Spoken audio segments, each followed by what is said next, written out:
My name is Abraham Kim. I'm the Vice President of the Korea Economic Institute.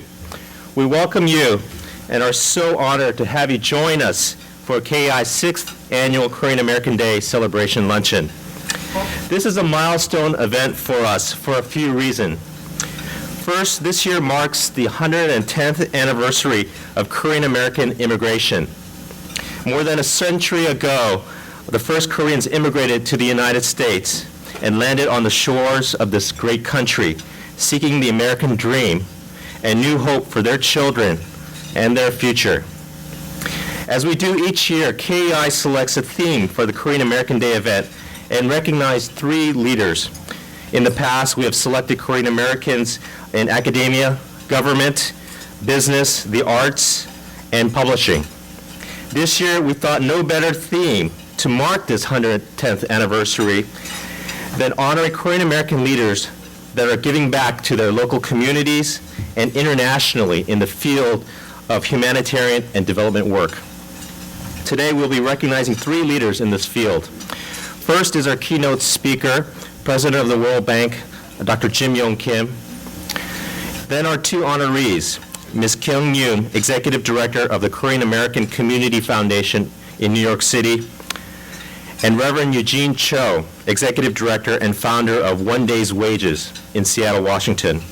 We will all get the tremendous opportunity later in the program to listen to their stories and the work that they do. The second reason today is a memorable event is that I am honored to introduce for the first time KEI's new President and CEO, the Honorable Don Manzullo. For the past 20 years, he has been serving as a proud and distinguished member of the House of Representatives for his district in the state of Illinois. During his tenure, he served as a leading voice in the House for manufacturing, small and medium-sized businesses, and U.S. foreign relations. Most notably, he served as the chair of the House Foreign Affairs Subcommittee on Asia and the Pacific. The staff at KEI and I are very excited to have our new leader at KEI and look forward to a tremendous future with him. Please help me welcome our new President and CEO of KEI, the Honorable Donald Manzullo.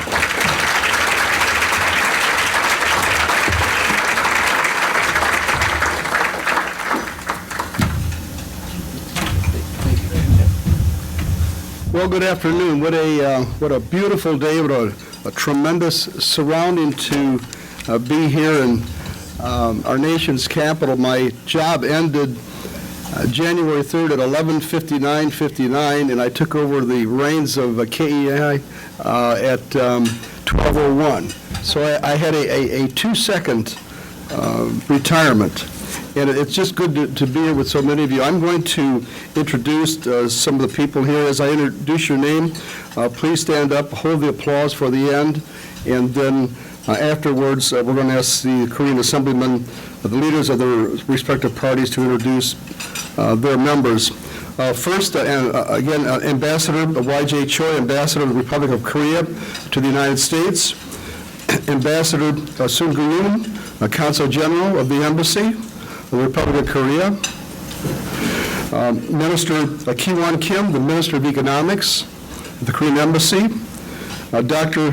Yoon Park, a Professor of International Finance at George Washington. He's a member of the KEIA Board of Directors. Where is he? I know he's here. Okay, there you are. And Professor David Steinberg, Professor of Georgetown University, also a member of the KEIA Board. Ambassador, every man's a king, Robert King. Good to see you, Bob. And Special Envoy on North Korean Human Rights Issues, U.S. Department of State. We were on the Foreign Affairs Committee together for 20 years. It's good to see you. Wendy Cutler, Assistant U.S. Trade Representative for Japan, Korea, and APEC Affairs. I think, is Jose Fernandez, is he able to make it? Okay, not able to make it, but we'll introduce him anyway. Jose Fernandez, Assistant Secretary of State, Bureau of Economic and Business Affairs, U.S. Department of State. Ray Su, Assistant Secretary for Policy, Management, and Budget, U.S. Department of Interior. Jim Zumwalt, Deputy Assistant Secretary, Japan and Korean Affairs, U.S. Department of State. Mark Keene, 35th District Delegate, Virginia House of Representatives. Grace Han Wolf, Council Member, the Herndon Town Council. Bart Gordon, my former colleague, a former congressman, former chairman of the Science Committee, a partner at K&L Gates. Ambassador Tom Hubbard, a former U.S. ambassador to the Republic of Korea. And will our former Korean American Day honorees who are here please stand up and then give everybody a big round of applause for coming.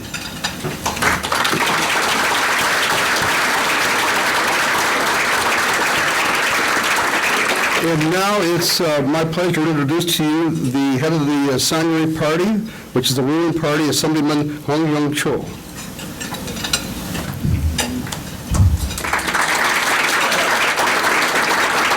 And then you need to come up to introduce the members of your party. We're not done with you yet.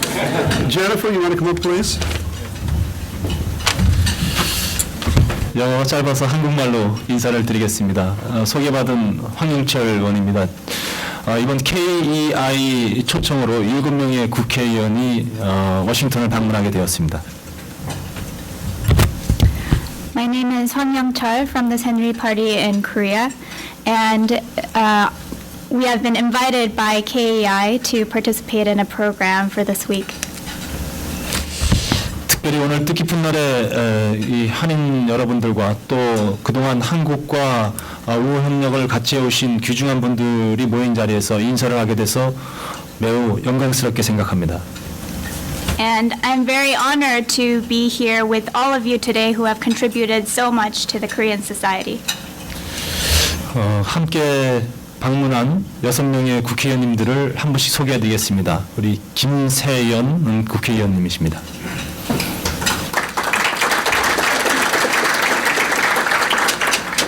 김영우 국회의원입니다.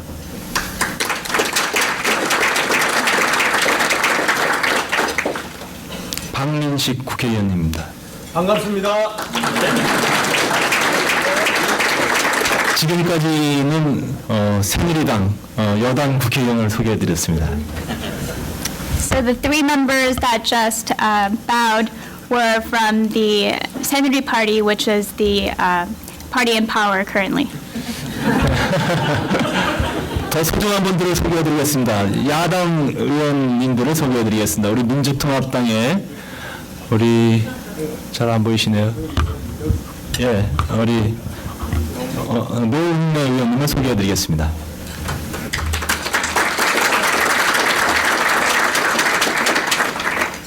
또 갑자기 나오니까 우리 윤관석 의원님을 소개해드리겠습니다. 반갑습니다.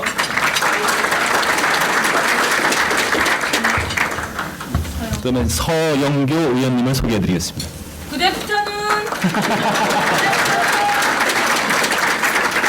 이 세 분은 민주통합당 야당 의원님들이십니다. 더 크게 다시 한번 박수를 쳐주시기 바랍니다. The three members are from the opposition party, and I'd like a bigger round of applause for them.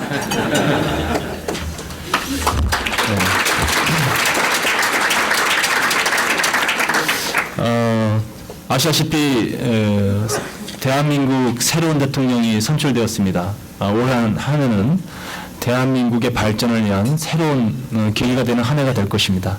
이 자리에서 계신 우리 한인 코리안 어메리칸 여러분들께서도 한국의 발전을 지켜봐 주시고 또 이곳에서 큰 역할을 함께 해 주실 것을 부탁드리겠습니다. 고맙습니다.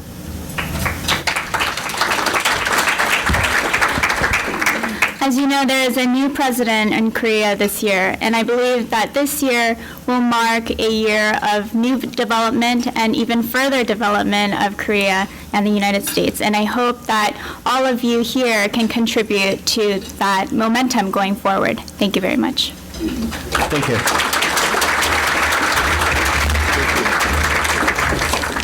It's now my pleasure to introduce a person who's become a good friend in the last couple of years, Ambassador YJ Choy, Ambassador of the Republic of Korea to the United States of America. Ambassador.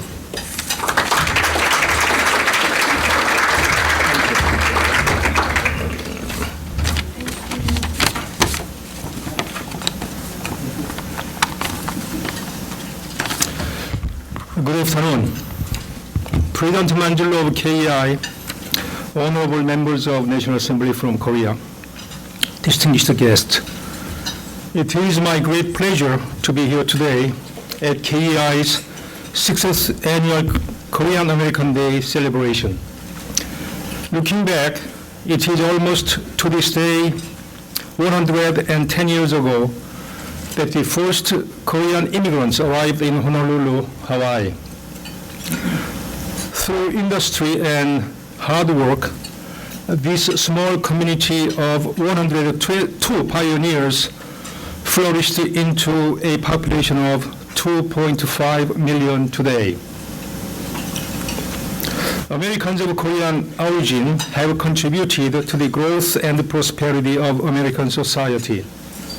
Along the way, they have earned a reputation as one of its best educated, highest earning, and fastest growing communities. As a bridge between the two nations, they play a crucial role in strengthening the friendship between Korea and the United States. Today's Korean American Day honorees, Eugene Choy and Kyung epitomize this role. Eugene Choy, as you know, founded the initiative One Day's Wages, and Kyung is the leader of the Korean American Community Foundation. Their commitment to philanthropy and volunteerism make them examples not only for Korean Americans, but all the world's citizens.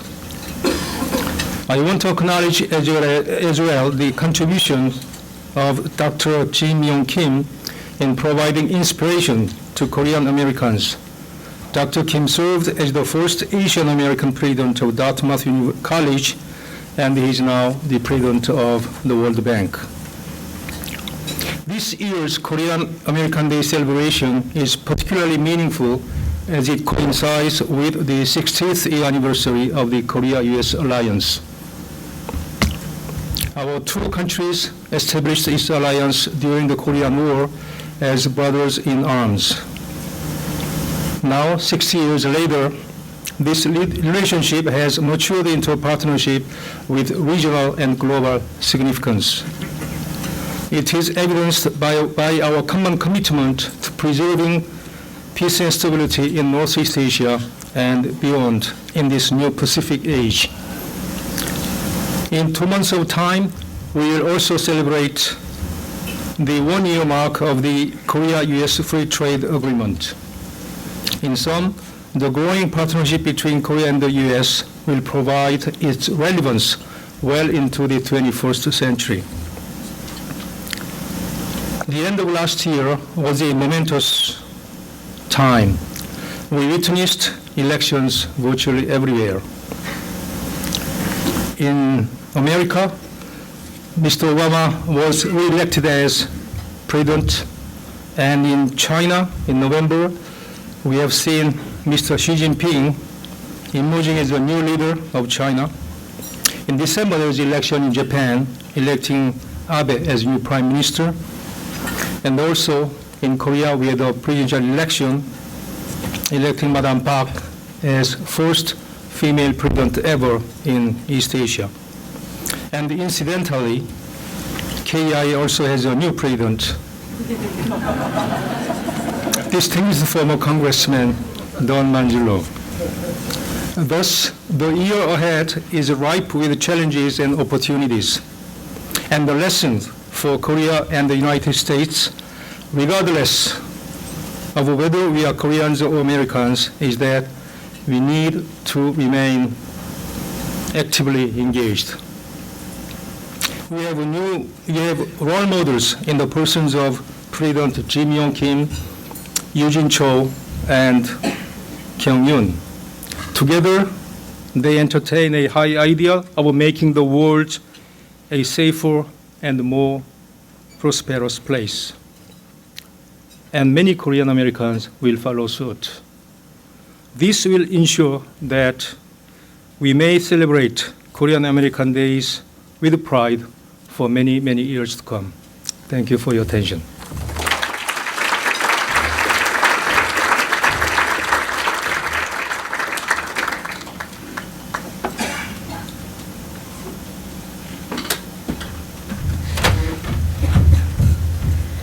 Hello, everyone. My name is Sarah Yoon, Director of Public Affairs and Regional Issues here at KEI. And in commemoration of Korean American Day, I would like to read you the Senate resolution that passed Korean American Day, which was passed on December 16th, 2005. Senate Resolution 283, titled Recognizing the Contributions of Korean Americans to the United States and Encouraging the Celebration of Korean American Day. Whereas on January 13, 1903, the arrival of 102 pioneer immigrants to the United States initiated the first chapter of Korean immigration to the United States. Whereas members of the early Korean American community served with distinction in the armed forces of the United States during World War I, World War II, and the conflict in Korea. Whereas in the early 1950s, thousands of Koreans fleeing from war, poverty, and desolation came to the United States seeking opportunities. Whereas Korean Americans, like waves of immigrants to the United States before them, have taken root and thrived as a result of strong family ties, robust community support, and countless hours of hard work. Whereas the contributions of Korean Americans to the United States include the invention of the first beating heart operation for coronary artery heart disease, development of the nectarine, a 4-time Olympic gold medalist, and achievements in engineering, architecture, medicine, acting, singing, sculpture, and writing. Whereas Korean Americans play a crucial role in maintaining the strength and vitality of the United States-Korean partnership. Whereas the centennial year of 2003 marked an important milestone in the now more than 100-year history of Korean immigration, and whereas the Centennial Committees of Korean Immigration and Korean Americans have designated January 13th of each year as Korean American Day to memorialize the more than 100-year journey of Korean Americans to the United States. Now, therefore, be it resolved that the Senate supports the goals and ideals of a Korean American Day, commemorates the 103rd anniversary of the arrival of the first Korean immigrants to the United States, and encourages the people of the United States to share in such commemoration in order to greater appreciate the valuable contributions of Korean Americans have made to the United States, and to observe Korean American Day with appropriate programs, ceremonies, and activities. And here we are, with that resolution said, celebrating that Korean American Day. And I hope this reading of the resolution provided a sense of meaning and significance to this day, why we're celebrating this day. So with that said, please enjoy your lunch, which should be coming very soon. And Dr. Abraham Kim will be back around 12:20 for the next program. Thank you. Enjoy.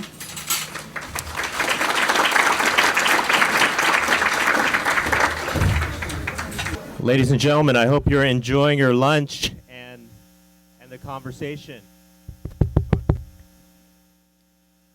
I have a quick housekeeping announcement to make. For each and every one of you, we have a free 2-day pass at the museum, and our staff will be distributing them as you leave at the conclusion of this program. So please make sure to take your ticket to visit this wonderful museum. I'd like to move to our next part of our program this afternoon. This year, KEI selected 2 prominent role models and leaders within the field of humanitarian and development work to honor. We know that each of these individuals represent an entire army of volunteers, supporters, and staff that are working hard and serving endless hours to help those in need in their locales, this country, and around the world. We see these 2 individuals as representatives and embodiments of their organizations that are making differences in people's lives. First, I'd like to introduce Ms. Kyung Yoon, Executive Director and co-founder of the Korean American Community Foundation, who, with supporters and volunteers of this dynamic organization, is not only providing numerous financial grants and education to community service programs in the New York City area, but spearheading a movement to develop a culture of philanthropy, volunteerism, and inter-community bridge building in the city. Our second honoree is Reverend Eugene Choy, Executive Director and co-founder of One Day's Wage. He is a social entrepreneur who, with his family, launched a grassroots organization based in Seattle, Washington, to challenge Americans and others around the world that a single individual can make a difference in the fight against extreme poverty with something as little as 1 day's wage. With thousands of supporters, within the last few years, he has raised over $1.3 million to address extreme poverty. I want to now turn your attention to the screens above your heads for a short video introducing the organizations of these two honorees and the tremendous work they are doing.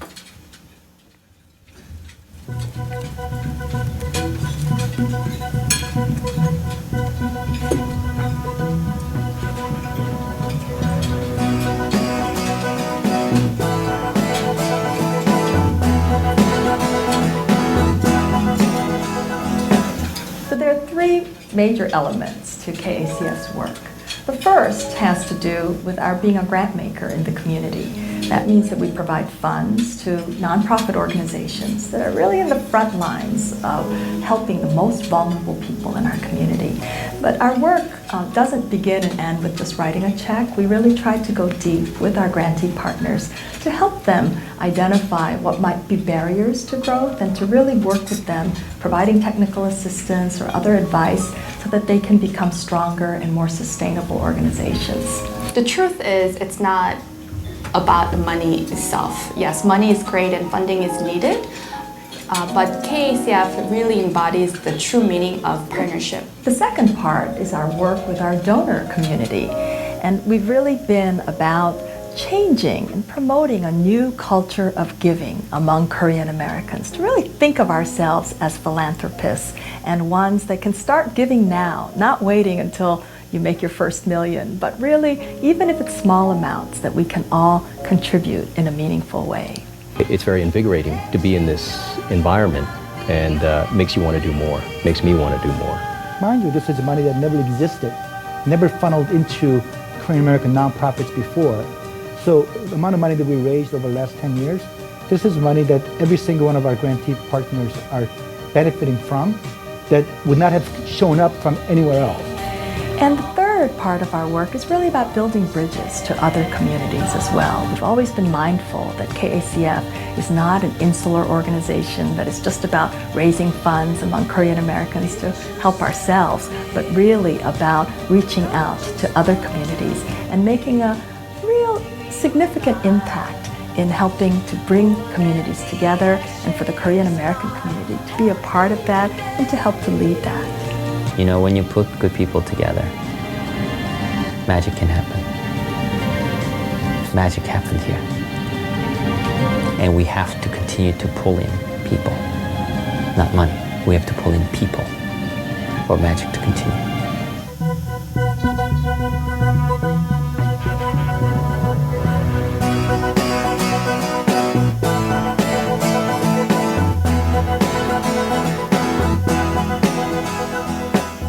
Began on trip into the jungles of Burma several years ago. Prior to that, I had read the books, learned and memorized all the statistics of extreme global poverty. The 3 billion people struggling to live on $2 a day. The 25,000 children every single day under the age of 5 that died because of the complexities of global poverty. And the statistics go on and on and on. But it was in visiting Burma, Africa, Southeast Asia, Central America, and numerous other places that I began to learn the stories behind the statistics. The stories of the men, women, children, families, and villages. And in doing so, my wife and I and our 3 children chose to make a life decision. And at the end of 2009, we chose to give our 2009 salary, not to sound boastful, but in the hopes of inspiring and inviting our family and friends and you, people around the world, to join us in the fight against extreme global poverty by donating 1 day's wages at least every single year. One day's wages is approximately 0.4% of one's annual salary. But for those living in extreme global poverty, the impact is dramatic.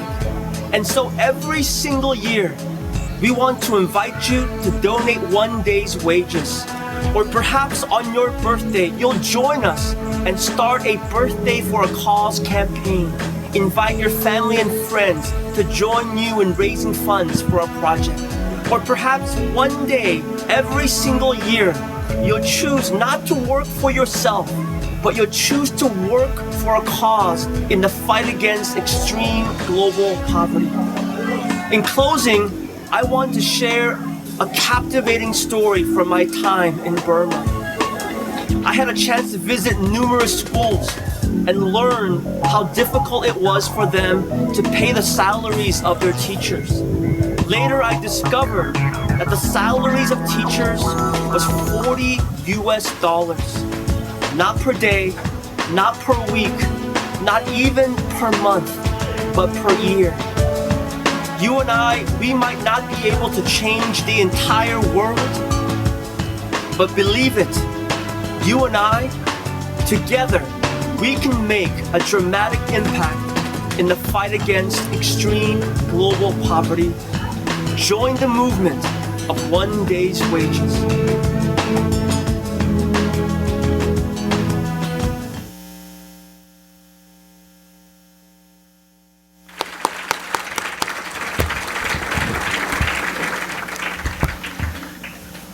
To recognize our leaders, it is our tradition to present each of our honorees a framed copy of the Senate resolution designated January 13th as Korean American Day. These framed resolutions will be presented by our President and CEO, Donald Manzullo, to each of the honorees.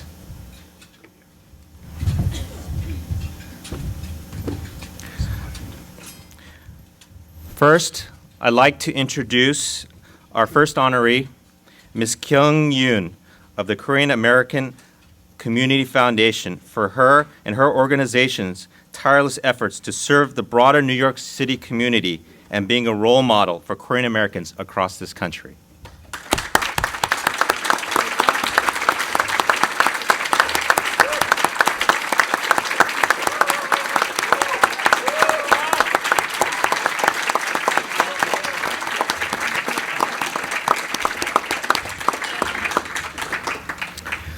Second is Reverend Eugene Choy of One Day's Wages for his and his organization's tireless service for inspiring individuals to fight against extreme poverty and for being a role model for Korean Americans across this country.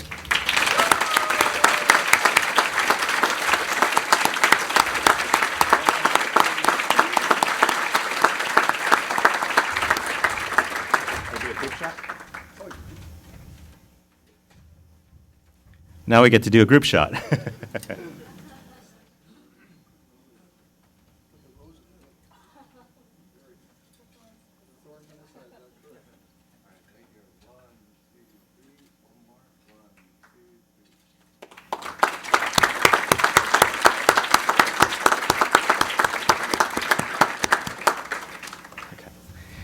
Thank you very much. Now, I'd like to introduce to you the moderator for the second half of our program today and a short animation that we'll be watching briefly. Ms. Eun Yang is currently the morning anchor on NBC Washington.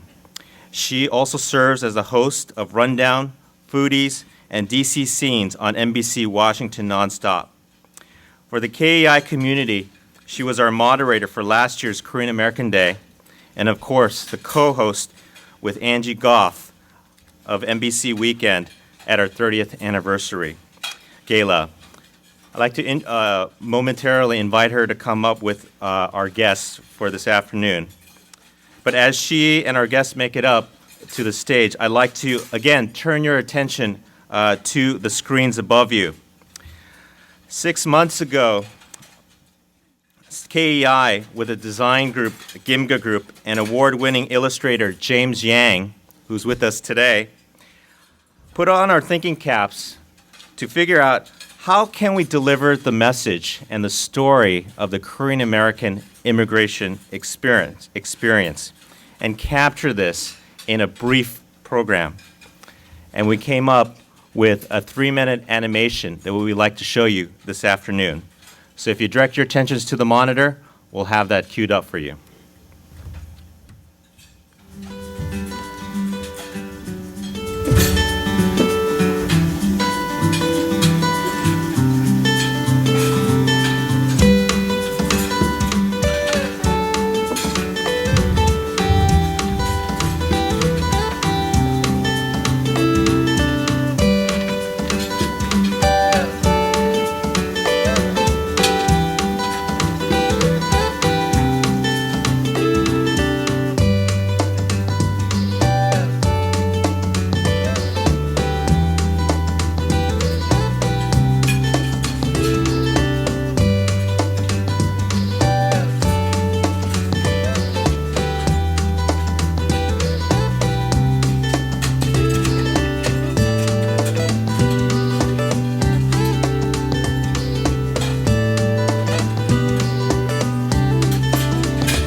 Hi, everyone, and thanks again to James Yang for that wonderful animation. It was delightful to see, and we're going to get more thoughts from our other honorees today about that animation. Thanks to see you. All right, we're honored here today to be joined by Dr. Yong Kim, the president of the World Bank, who needs no introduction, and we're going to get a little bit of insight into his life and his career, especially as it relates to our community and how to address the challenge for future generations, which is part of the theme for today's Korean American Day. So Dr. Kim, so nice to see you. And I love the little chat we had before we got on. He's a foodie, and he watches my foodie show. So I'm so proud and excited. He watches the news too, of course, obviously, because of his job. But I love that we share affinity for food. That's terrific. So let's get right into it. Number one, what inspired you to pursue a career first in medicine and in public health? Well, you know, I've always liked science, but you know, we came to this country when I was 5 years old, and grew up in Iowa. In the you know, for the Koreans in the audience, Iowa is what you'd call 아주시고, right? So it's really it's isolated. It's a fantastic place to grow up. We love growing up there. But it was very clear to us that we were minorities. And my father was a dentist. Dentists are among the most practical people in the world. And my mother is a philosopher, maybe among the least practical people in the world. So I had these two influences, and my mother from a very young age had me read books about Martin Luther King. I actually remember watching Martin Luther King in 1968 and remember the assassination. She tried in the middle of Iowa to keep us aware of all the greatest social issues. So that was my concern. I wanted to be a social activist. I wanted to go into politics. Those are the things that were most exciting to me. And I remember, and I've told this story before, so if people have heard it, I apologize. But after my sophomore year, I came home, and my father picked me up from the airport, and we were driving home. And he said, so what are you going to study? And I said, I think I really want to study philosophy and political science. So my practical father, dentist, pulled the car over to the side of the road. This sounds familiar. This story sounds familiar. He looked back at me and he said the equivalent at the time of like, yaima. He said, hey, look, buddy. Quite literally, he said, once you finish your internship and residency, you can do anything you want. Right, of course. Sorry. Set the foundation. So what a great opportunity for me that I had this incredibly practical father. And he used to say it this way. He said, look, you are a minority. You look at yourself in the mirror. You are going to have a real skill. You're not going to be able to get by in this society by talking or by being part of a group. You are a minority. You need something practical. And I'll forever be grateful to him for doing that, because this is the work that I do now. You can study economic development, and I was really inspired by the little piece by Eugene. You can read development theory. You can think about the importance of financial markets and all that. But as a physician, going as I have and worked in places like Haiti and Peru, you actually see poverty and how it is condensed into the bodies of people. The people who have tuberculosis don't have it because they happen to be uniquely susceptible. They have it because they're poor.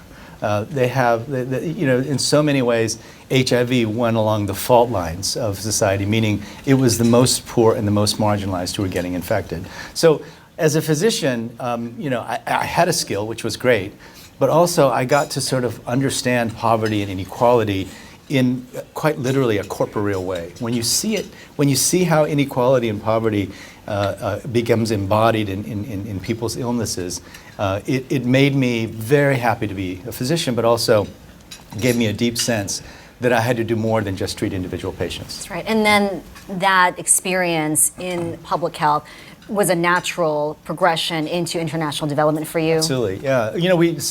For the past almost 30 years now, I've been working on global development, and mostly on health, but also education, social protection, meaning developing programs that will support people. And I've also been teaching and doing research. So I've been doing all those different things, and just completely out of the blue, I have this now unbelievable opportunity to lead the World Bank. And can I just go back to something you mentioned about what your father had said to you and how it relates to this generation? You said that your father said as a minority you have to have a skill. Yeah. Now, in 2013, how does that relate to this generation that wants to make a difference? Does that still apply? And then how, for our young children who feel very American, who understand they have Korean heritage, but who feel like this country is theirs as much as anyone else's? Yeah. I think it's changed a lot. I think it's changed enormously. And when our parents came here, it seemed so clear that you had to be an engineer, you had to get your PhD, you had to go to law school, you had to do something. And my father said it exactly this way: you have to have something that no one can take away from you, right? But I think it's different now. I think I see young people, Korean Americans, who are in leading positions in investment banks, doing private equity, doing foodie shows and being lead anchors. I mean, I think the world has changed a lot. And so my advice is really quite different than what my father gave me. What I tell people is, the most important thing is find something that you feel just really passionate about. You feel like, oh my gosh, I can't believe I get to wake up every morning and do this. Because that's now how the world's changed. And I think that's fantastic that the world has changed in that way. Now, I have chosen to work in an area where the whole point is to try to give people more choices. I mean, this is the biggest thing that you see around poverty, is that people who are living in terrible situations of poverty really don't have any choices. So now that so many Korean Americans have choices, what I tell them is make the most use of them. I still think it's useful to get some kind of skill where you can actually contribute something. I think that's useful. But it's also more important that people do things they love. Okay. And you've been able to offer some choices with your career path. You were the first Asian American president of an Ivy League university as the president of Dartmouth, and then you transitioned into this current job where you can literally change the world. What was that transition like, going from Dartmouth to the World Bank, and not necessarily to similar fields? Well, it was hard. It was a tough decision. I still wear my Dartmouth tie. I know, I see the Dartmouth green. I love that institution, and it was a job that I had planned to be in for a long time. These are not university presidencies are not short-term jobs. But I'll tell you the story. I think at this point, since he's retiring, I can tell you the story. Tim Geithner is a Dartmouth grad, as was Hank Paulson before him, you see. So all the good and bad in the American economy is due to Dartmouth. Right? Is that good for you or bad for you? No, but I have to tell you, they're two very different people, but both Hank and Tim are just extraordinary individuals. And I got a call from Tim, and it was the very week that they were going to make the announcement of the next person that's going to run the World Bank. And Tim, when he calls me, it's usually because he has a friend who he wants to, put in a good word for to get into Dartmouth. And so that's what I expected. But he said, would you be interested in being president of the World Bank? And my jaw dropped. And I said, you mean the World Bank? And he said, yeah. And then he said, I said, of course. I mean, it's been my life's work. I've got a great job, but if this is a possibility, I have to look at it. So he said, can you come down and see the president? I said, sure. When? He said, how about tomorrow? No pressure. So it was a Monday, and I was actually nominated on that Friday. Right? Wow. So it happened very, very quickly. You had time to process. Well, if you think about it a little bit, it means that I was pretty far down the list of choices. On the one hand, I'm being honest and humble about the reality of the situation. But my goodness, what an opportunity! And I'll just tell you a little story. That morning was Friday morning. We were sitting in the office, looking out, about to walk out into the Rose Garden. And it was President Obama, Secretary Clinton, who had originally nominated me, Secretary Geithner, who was very supportive. I mean, it was just as incredible sitting in this room. And President Obama said to me, so how's your family dealing with this? And I said, well, it's very much of a surprise. And the only person who's having some real trouble with it is my 11-year-old son, Thomas. And so President Obama said, so does he have a nickname? I said, yeah, we call him TJ. So he wrote it down. I said, where could I reach him later today if I wanted to call him? Right? So I gave him my wife's cell phone number, right? And we went out and we did the ceremony. And then I sent my wife an email, a text saying, President Obama says he might call TJ later today. Right? Just FYI, it's not a prank call. She texted me back, yeah, right. So about 6 o'clock that evening, right? My wife was driving down the road, and the phone call came up, and it said unknown, right? So she just pushed it and handed it back to TJ, right? Oh my goodness. And President Obama's secretary comes on and says, this is the president's office. Can you take a call from President Obama? And here's my 11-year-old kid saying, sure, yeah.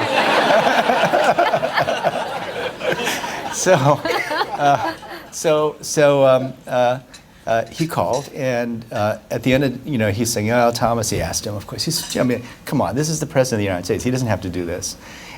He was asking him, how do you like school? What do you like in school? And he's got a daughter around the same age, and so they talked a little while. And I said, Thomas, I understand you feel bad about this, but your father's going to do a lot of good things, and so I guess I owe you one. So my son spent the rest of the weekend thinking about what he could ask President Obama for. Smart kid. That is smart. That is smart. So he came up with things like a ride in the armored car. But I think his best idea is that he was going to ask if he could have a birthday party on Air Force One. Ooh, that's a good one. Ain't happening though, I tell you. Yeah, maybe on the South Lawn, but I don't know, on Air Force One. What a great story. But, you know, it's just, and then, you know, I had worked with President Clinton before. I'd met Secretary Clinton many times. And, of course, Tim and Carol Geithner are both Dartmouth graduates, so I knew them quite well. So it was just really, just many completely unthinkable events coming together that led to me having this responsibility. But think about it. You know, we are the most important development institution. We're about a $50 billion a year institution. We are working on the most fundamental issues of ending poverty and what we call boosting shared prosperity. You know, the thing that people want more than anything else is a good job. We know that you know, the future of funding global health programs, the future of funding educational programs is that economies grow and people have good jobs. We know that that's the case, and we work with so many countries throughout the world in tackling these fundamental issues. And so, you know, at the World Bank, we tackle issues like health and education, social protection programs. We tackle climate change, because if we don't get on top of climate change, all the efforts we've made in ending poverty are going to be for naught. So we get to work on all these things, and in addition, we work with countries to try to create growth and dynamism in their private sector. So it's just, you know, Jim Wolfenson, who is a very good friend and former president of the World Bank, when I was nominated, you know, I called him right away, and he said, you know, Jim, Robert McNamara told me that the World Bank presidency is the best job in the world, and that even if he had to pay to be in the job, he would have done it. Right? Well, you know, McNamara, Jim Wolfenson, they have a lot more resources than I do, so I'm very happy to be paid to do this job. But Jim Wolfenson said the same thing. He said it's the best job on earth. And I have to say at this point, I completely agree. Now, you mentioned some of the issues you were talking about. Do you see those as the greatest global development challenges so far in your tenure there? Well, you know, right now we're still in the middle of a really difficult economic situation. You know, growth is not as quick as we've expected. You know, one of the good things, though, is that the developing and middle-income countries have really grown quite nicely. I mean, the Latin America had been growing very well and is recovering quickly. And, you know, one of the great untold stories is that Africa is growing at about a 5% rate throughout this crisis. And so there are lots of bright spots. I think, you know, we are involved in this every day. We're watching what's happening in Europe. We're watching what's happening here. And you know, the stability of the global economy is a huge issue, and it always will be. And it's a huge issue, and it always will be for us, because, you know, when the rich world sneezes, everyone in the poor world gets the flu. So we're watching very carefully because you know, the worse things get, the worse it will be, especially for the poorest. So we watch that. I'm very concerned with climate change. I mean, you saw that there was a New York Times article today. The extreme weather events continue. The evidence is overwhelming that climate change is real, that man-made climate change is real. And I don't think people understand what the implications are. So the most important way for me to illustrate it is, if we don't meet our emissions targets, if we don't get on top of the climate change issue, a 2-degree plus world could happen as early as 2060, right? 2060. So 2060. So 2060, in 2060, my 3-year-old son will be my age, right? And he'll be living in a world where the oceans have acidified, where the fisheries won't be reliable. These extreme weather events will be happening all the time. There will be enormous struggles over basic access to water and food. It will be a world that looks completely different from the world we have today. And the point is, you know, many have said we're already past the threshold. It's going to look like that. But what we believe is that the World Bank, along with many partners, along with the environmental organizations, the awareness of this issue is very high in Europe. It's very high in China. I was just in China, and they emit a lot of carbon, but my goodness, they're very focused on moving toward renewable energy. We can get on top of it, but the thing that I want to make clear to everybody is, if you have a 3-year-old child, or if you have a 3-year-old grandchild, what you've got to understand is, if we don't act aggressively on climate change, the world they live in will be daily fights over access to water, daily fights over access to food. It will be a world that does not look like the world we live in today. So for us, when we talk about shared prosperity, we mean, you know, what we know is that if you build societies where there's a lot of economic growth, but it doesn't include young people, for example, you get things like the Arab Spring. The Arab Spring fundamentally was about inclusion, was about participation. So there's no simple answer.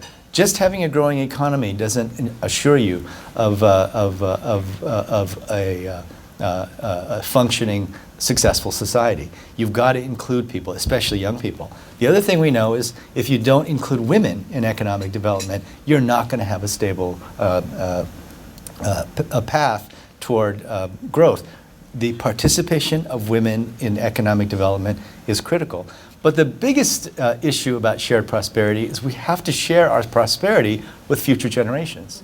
So at the World Bank, we talk about ending poverty, building shared prosperity. Those are the two things that we work on. And so issues are interrelated, but the stability of the economic environment, climate change, and all of its implications have to get us thinking, not just about today, but what's it going to take to build prosperity for the medium, the long term, and even for our children and grandchildren. I have a 4-year-old, so to think about that is really chilling, for sure. You did tell us a little bit about your parents and your influences. Any other critical moments or important times in your life or influences in your life that shaped who you are and your career path that you could share with us? And that could also translate into advice for people who are trying to accomplish some of the goals that you've planned out here, it may be on the level that they're working or for their future as well. Yeah, it's hard to. There's no simple. But let me try to just relay some of my experiences. And I think one of the things that I've done again and again in the different environments and different projects I've taken on is I've tried to be really rigorous about asking, well, why can't we do that? It's just a simple question, why can't we do that? And in so many of the organizations I work in, I come in and say, well, you can't do it that way. And I say, why? They say, well, we've never done it that way, right? And I keep asking questions. At Dartmouth, I would ask, well, is it against New Hampshire law to do it a different way, right? And as long as it's not, then we go forward. It's the same question I'm asking inside the World Bank. People say, well, it takes too long. Well, why does it take too long? And we're trying to figure out exactly why we're slow when we're slow. Because when we're facing an emergency situation like Haiti or Aceh, my goodness, we've gotten things done in a fraction of the time. Instead of 18 months, we've got everything done in weeks to months. So I think it's really important to have extremely high aspirations in anything you've been doing. And it's better, I have found, rather than focusing in on, for example, a lot of managers come in and they try to reorganize the organizational chart and they get into the single processes. I think it's really important always to know, why are you doing what you're doing? And then take that and go backwards. And so at the World Bank, we're saying, well, so why do we do what we do? And as I've walked around the entire institution here in Washington and many country offices, I've asked the question, so why are you here? What do you want to do? And the World Bank is full of unbelievably qualified people. But when you scratch a little bit, they're there because they have a passion to fight poverty, right? Now, that passion to fight poverty may have been not something that they were thinking every day as they've been there for 30 years, but you scratch a little bit, it's there. So we have a passion to fight poverty. Okay, what's the vision? End poverty, build shared prosperity. How do we go about doing that? Well, one of the problems is that the processes are too cumbersome. All right, we're going to change them. We're going to change them, and we're going to keep going at it until we change them, because the goal has to be to actually end poverty. And so this is the goal that I've set for the team. And it's great, again, to see Eugene's work. What I've told them is, what would it take to end poverty, absolute poverty, in much less time that we're thinking about? And I asked the question, so what do you think it's going to take? Well, if we go in the way that we're going right now, it's going to take about 25 years. So my question has been, what would it take to end poverty in 10 years? Right? What would we have to do differently if we were going to end poverty in 10 years? So once you have a really compelling goal, everything else falls into place. Then the things that people thought that they could never do, they think, well, if that's the goal, my goodness, we've got to figure out a way to get there. So set really high aspirations and then figure out how to get there as you go along. I'm going to have a long conversation with my producers when I get back to the station. Thank you, Dr. Kim. We're going to talk to Dr. Kim a little bit more, but speaking of ending poverty and the work to do that. If I can invite Eugene, Choy, and Kyung up here. Oh, there she is. And you have to understand how tickled I am and how honored I am to be up here with Kyung. She is such a trailblazer for my profession, and so many of us, Asian American women especially, who did not have a whole lot of role models to look up to, have always admired Kyung for the work that she did, not only on camera, but for then what she did with her status and her resources to then do good for the whole entire community. So I'm honored to be here with you, Kyung Yoon and Eugene, all the work that you're doing. If I could talk a little bit to both of you. Let me start with you, Kyung, about your organization and the mission that you have, not only reaching Korean Americans in philanthropy, but then getting the Korean American, the broader community interested and excited, and then do something more than just give money, as you had mentioned in the video. Thank you. Thank you so much. I have to say that, really bad timing. You talked about people catching the flu. So I actually brought my sort of cough drops up here with me in case I need it. But thank you so much, Yoon, and it's such an honor to be here.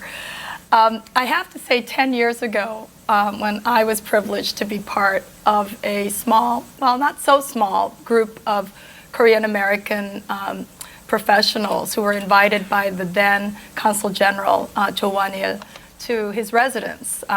We were kind of, some of us knew each other. Juju Chang was there and I, and because we'd been in the broadcast media world, we knew each other, but there were others like YSG and Sunny Huang who are here, they, from the legal profession, from publishing world. We didn't know each other, and it was kind of a wonderful moment where we were so happy to meet each other, but then we realized that we were also very challenged to say, what have we been doing in our American journey? We have been so kind of individually focused on our own success, and that was sort of the message that we got from our parents.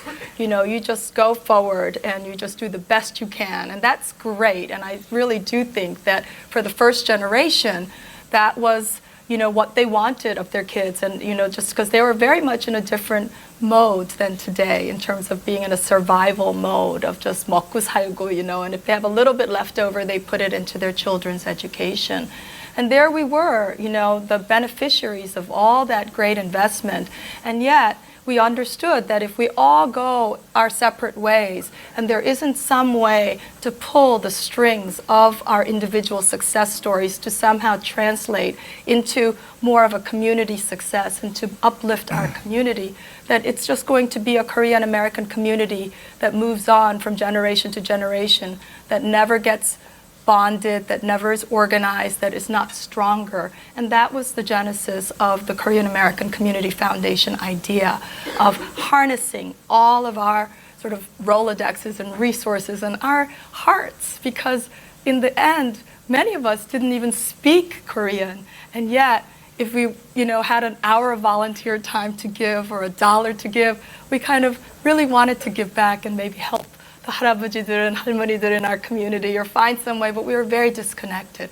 And so that was sort of where KACF started, and it was really the mission, and it has always been around helping the most marginalized, the most vulnerable members, not just in our community, but in the larger APA, Asian American community, but also building bridges to other communities as well, recognizing the Korean Americans, that we are not an insular group, that this is our home, and that we want to be a community that ultimately makes America a better place.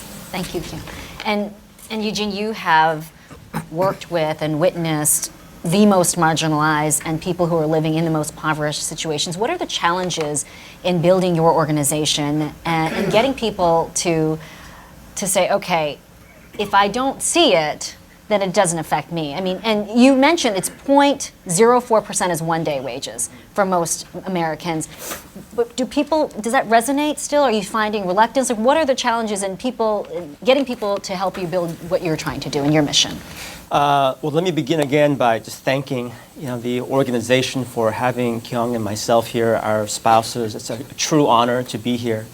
To answer your question, I think it's really multifaceted. It's very complex. We live in such a complex and nuanced world. I think there's a pro and con of the fact that in our world we have access to so much information. So I have not yet met anyone when I speak about issues of global poverty or extreme poverty where they say, I never knew this.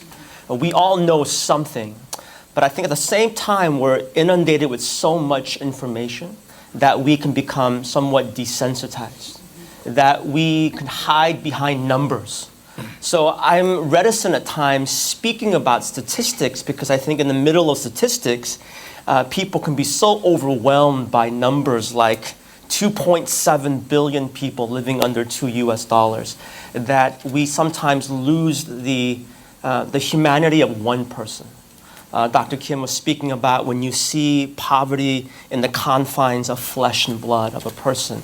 That is something that I think we have to be reminded of. And so for me, I think it's trying to humanize these issues of global poverty, whether it's in our neighborhood, whether it's in our country, whether it's in the larger world, is that I think part of our task is to humanize these stories. And in doing so, I think this is not just for the purpose of helping others. I think in many ways, if I can maybe get a little philosophical, in some ways it's to free us as well from maybe the tyranny of sometimes our greed, maybe the tyranny of our apathy. But that would also be a second challenge, is how do we inspire people from apathy or feeling so overwhelmed that they're paralyzed to saying we can do something. One of my hopes is to be upfront in speaking with those who've chosen to engage with us. And I just tell people, no, you cannot change the entire world. That would be selling a lie, in my opinion. We can't change the whole world, but we can change the world of some. And in that process, my invitation is that we can be changed ourselves.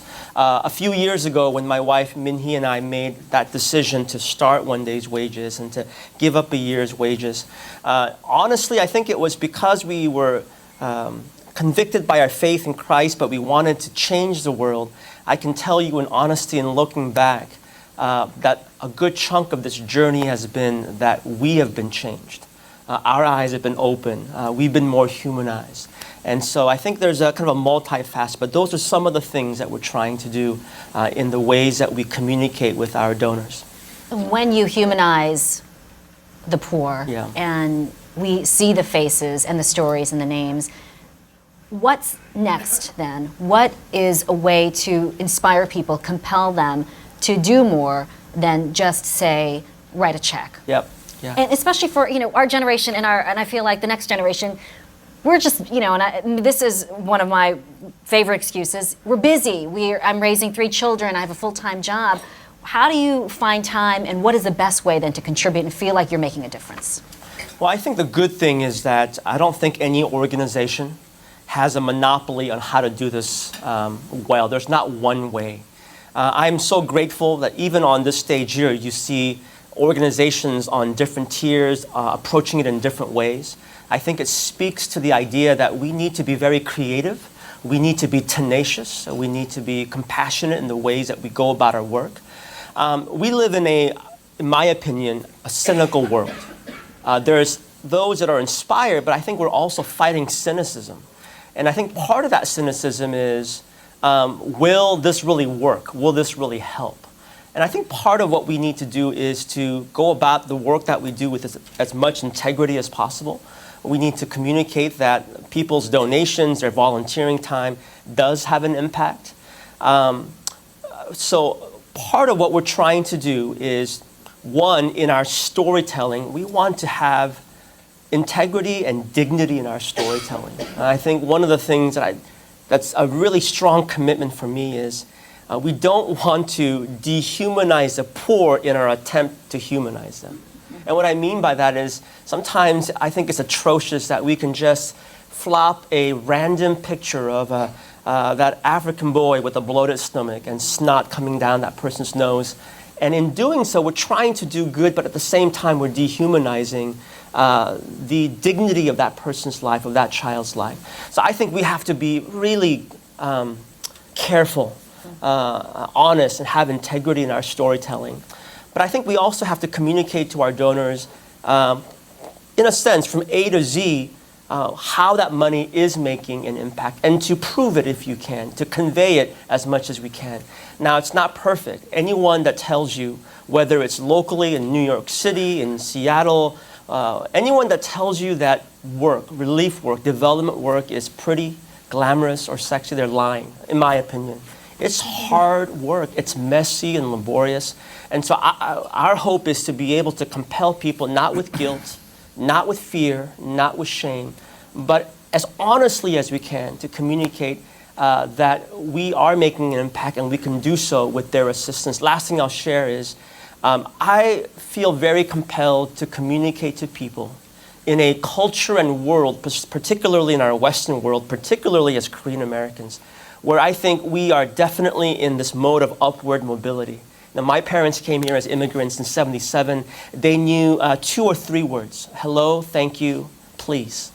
And they worked, our family, classic Korean immigrant story, worked at the grocery store, Royal Pine Market in San Francisco. They woke up at 6 a.m., opened the store at 7 a.m., closed the shop at 11 p.m. They were never able to have dinner at home because they ate it at the store. I'm moved and inspired by them. And one of the things that they have conveyed to me again and again and again is that we are so blessed. We are blessed. And sometimes our culture tells us, you need more, you need more. And while there may be truth to that in certain social economic settings, I think there is something to be said about we are blessed. And much has been given to us, and much is to be expected. And so I want to inspire people by simply conveying to them how blessed we are, in part because of the fact that so many have invested in us. So I'm grateful. I stand here and sit here because I know that I'm not an island to myself. My parents, my family, my ancestors, those that came before us 110 years ago, truly paved the way for us. Indeed. All right. And Kyung, speaking of the next generation and the challenges facing the new generation of people who are going to be leaders and decision makers and get into more influential roles in the community, do you find similar challenges of finding upward mobility, caring about what's going to be left in their future generations? What do you see the next generation dealing with, especially getting involved in making a difference, not only in their community, but more globally as well? I think actually the next generation is a really hopeful generation. I have been so inspired by, in our work with organizing Korean Americans in the New York City area, the 20-somethings, the 30-somethings, who have all come to New York in droves, to pursue their investment banking careers or whatever.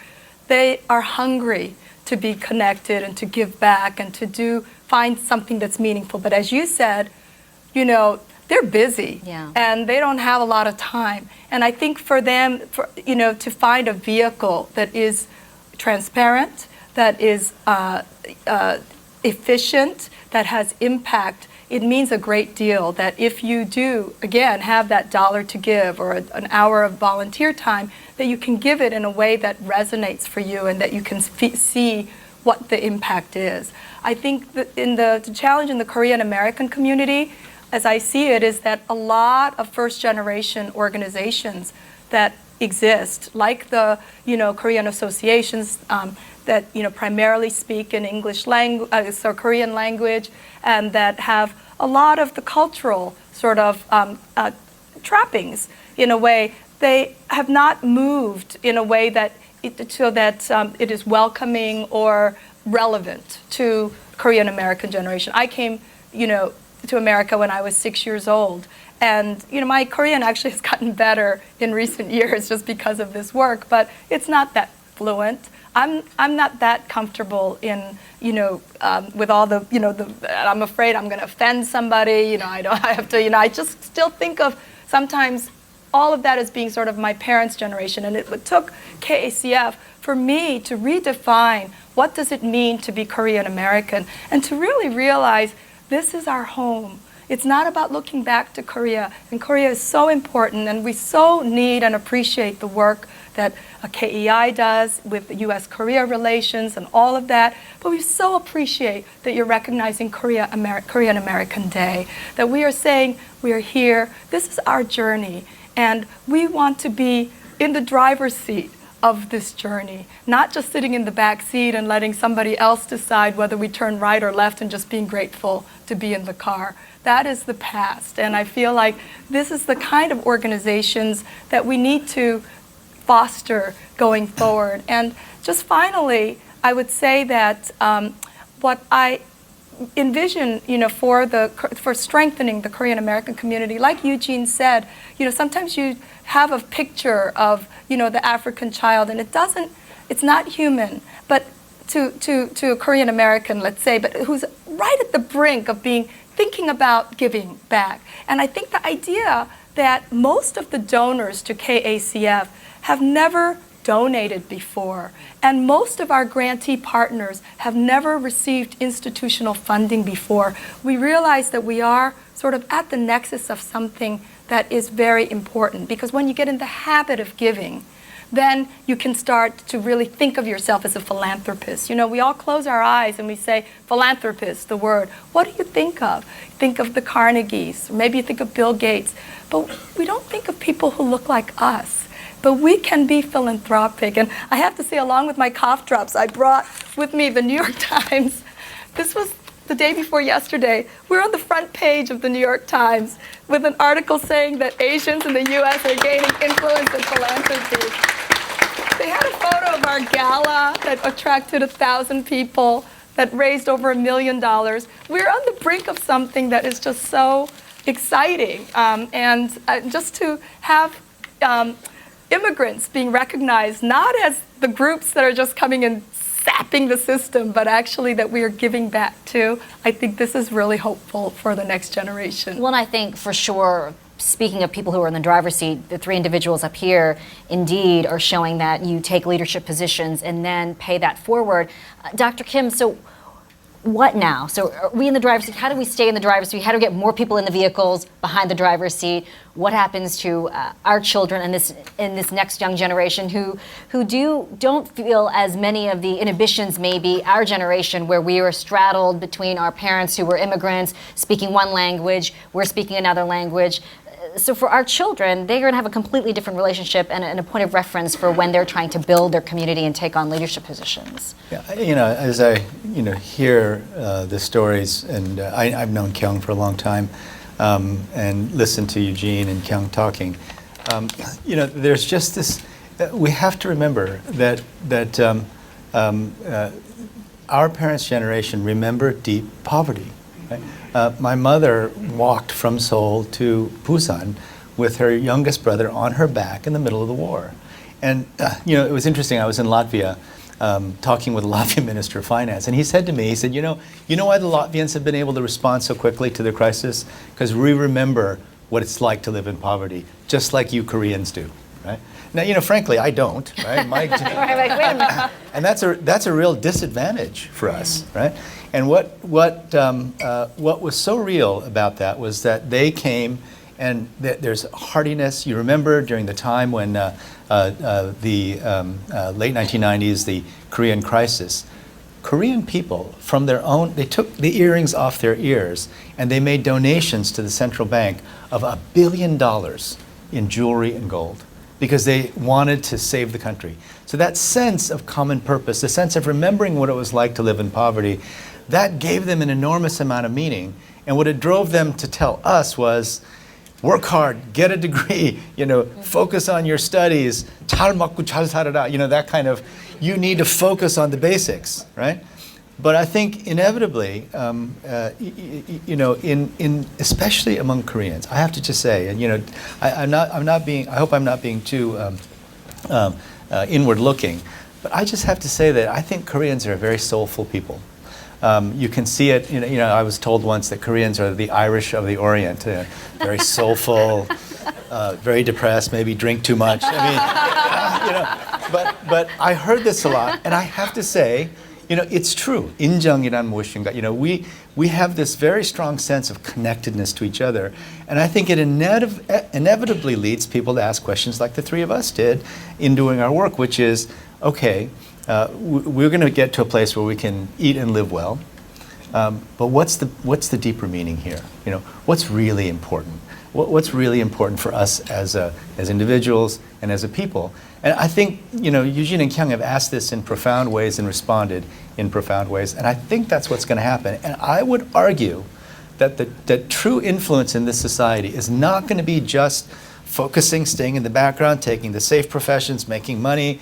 That's not what's going to take us to the next level. What's going to take us to the next level is for us, just like our parents did in their own way, given their situation, engage with the most basic, profound issues of humankind. And what do you think that will look like? I think it will look like people engaging in politics, engaging in philanthropy. It'll, you know, engaging in international organizations like I'm doing. Maybe becoming physicians, but being deeply concerned about access to healthcare for everybody. That you get the skill, you get the mastery, but then you take that next step and say, what does it mean for not just my family and maybe my little group, but for the world?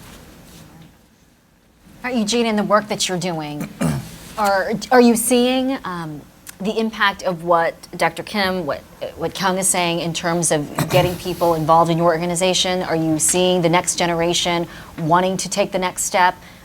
And tell us about that experience in trying to get people to participate more in the one-day wages. Sure. You know, I think the jury is still out, if I can be. I'm a recovering cynic myself. Okay. And maybe it's Seattle, maybe it's the rain. It could be that. There's so much to be hopeful about. And yet I think at the same time, if we open our news and look around us, you also see so much pain and brokenness as well. Part of, I think, my challenge to this and coming generations, and I'll just group all of us together, is I think if we're not careful, that particularly as individuals, in a world where we're so driven by consumption of media, in a new media world, social media world, if we're not careful, my fear is that we could end up falling more in love with the idea of changing the world than changing the world. Because we're so enamored by that idea. It's hopeful, it's beautiful. We see stories of Bill Gates and philanthropists that we could, in a sense, that there's something different about immersing ourselves in the stories of others and then being challenged and convicted in such a way that we ourselves move from a bystander participant to getting involved. So one of the reasons why I am encouraged by the story of one day's wages is we're trying to, as Kyung was saying, is that we're trying to convey to people that every single one of us can be a philanthropist. The root definition of a philanthropist is, its basic essence is a lover of humanity. That we can all grow in our love for humanity in some way. No matter what our worldviews, for me, I come from a Christian perspective, so my wife and I, everything that we do is in response to our faith and conviction in Christ. But this idea of loving humanity, doing good to others, that's something that can be shared by all and needs to be. I think it's the great equalizer in bringing people. One day's wages, we're trying to, there's two ways that we do that. Number one, the whole concept of 0.4%. Because some folks will respond by saying, but I'm not a millionaire. And we say, well, is it possible that you can invest 0.4% at least once a year? We're crowdsourcing. We're getting many, many people involved. We recently funded a project where we were able to raise enough funds to do heart life-saving surgeries for 20 Iraqi children and to provide 5,000 hours of training and mentoring for local Iraqi doctors. And that was possible through $10,000 of crowdsourcing. The other thing that we love to do is that we love open source collaboration. So our website, we encourage people, as you saw in the video, where people take 5 minutes to create their own birthday campaign.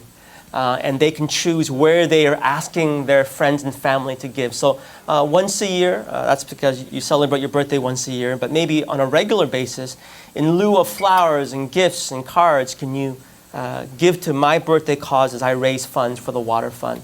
And we've had so many amazing, compelling ideas, people that have chosen to partner with us. We just had a 16-year-old Asian kid bicycled 3,200 miles from Alabama all the way to LA to raise over $10,000 for our water fund. We've had people do hip-hop contests, run marathons, just you name it. And it's because we're trying to empower them from going from loving the idea, being moved by some particular cause, and doing something where it immerses their life in some way. Wonderful. And maybe, Kyung, if you could explain maybe ways to get people to go from the idea of wanting to change the world, because it is such a broad concept, and it does seem like, oh, I want to be a do-gooder, to taking the first steps, even if you're not in a position to be what others might perceive as a philanthropist, but to say, you know what, I can take X, Y, Z in my goals, in my vision, in the next steps of my life. Yeah, so one of the things that we have taken on in the New York area is really around sort of helping people who are interested to really learn more about their community. And so, for example, we practice what we call participatory grant making, so that even though ultimately the grant decisions are made by our board of directors, we have a committee called the Community Grants Committee, and that can be our board members or our steering committee members or volunteers. They commit to getting training on community issues, on how to read a grant application, on actually being able to go on a site visit. And under the supervision of our professional staff, our program officer, they get to go and learn and see firsthand what are the needs and what are some of the solutions that are happening in our community. And they come back and they make grant recommendations. Sometimes they say no, many times they say yes, and many times they get personally very invested, so passionate. And I do feel that that has been a real DNA, underlying philosophy of KACF, that it is about democratic philanthropy. Again, you don't have to wait until your first million. In fact, our slogan is $1 a day for our neighbors. So less than a cup of coffee a day. You know, $365 a year. It can be, change to somebody, but it can be a significant amount to others. But we've always said, as much as we would love a wealthy donor to come to us and give us $365,000, that ultimately for us, we would much rather have 1,000 Korean Americans and others who maybe have not ever donated before, committing $1 a day for our neighbors. And I have to shout out here that Dr. Kim is one of our $1 a day donors too. So thank you. All right, so we're running out of time. Dr. Kim, if you could give us some parting words in terms of building our Korean American community, and then building it for ourselves, and then building it outward. Yeah. Well, I was just in Korea. I was in Korea twice recently, and I have to say I was just blown away by what's going on there. Korea is a country still, South Korea, with almost no natural resources. And they're just still, everybody there is thinking, what do we need to do? Not only are they thinking really seriously about sustainability and the environment, I mean, they've got an incredible plan on sustainability, but they're constantly thinking about what is it going to take for us to be competitive in 10 years, 15 years, 20 years. It's the only country I've ever seen that has a ministry of the knowledge economy, because they know that it's knowledge that's going to be key in taking the country forward. So I think that if we here, Korean Americans, can match that kind of intensity that the Koreans have, and the thing is, it's not just making semiconductors. Korea is intending to export culture, movies, music, literature to everybody in the world. I just think we have to match their level of ambition and say, what does it take? I think it takes ministers. I think it takes community organizers. I think it takes people who are physicians and lawyers and everyone else. But we've got to now say, as a Korean American community, what is the most ambitious, transformational thing we can think of to do together to have an impact on this society and to have an impact on the world? There's no question. We have so many incredibly successful people that we need to make ourselves visible to the world, but we also have to do the things that are going to be transformative. And I think these two absolutely are leading us in that direction. Indeed. Eugene Choy, Kyung, Dr. Yong Kim, thank you so much for your time today. It's been amazing. I feel like I've learned so much. I hope you all have too. And before we say goodbye, I want to invite the new KEI president, Don Manzulo, back up here to say a final, oh, there he is, final closing remarks to say goodbye and have a great afternoon. Thank you for your time today.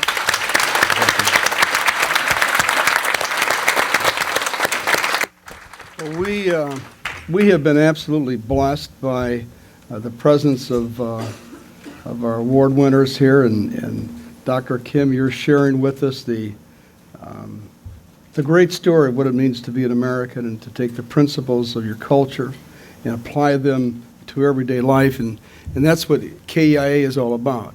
It's telling the great story of Korea, this country of 50 million people who just 2.5 generations ago lived in abject poverty, and today has the 12th largest economy in the world, knocking on the door of overtaking Great Britain in exports to Canada, our 7th largest trading partner.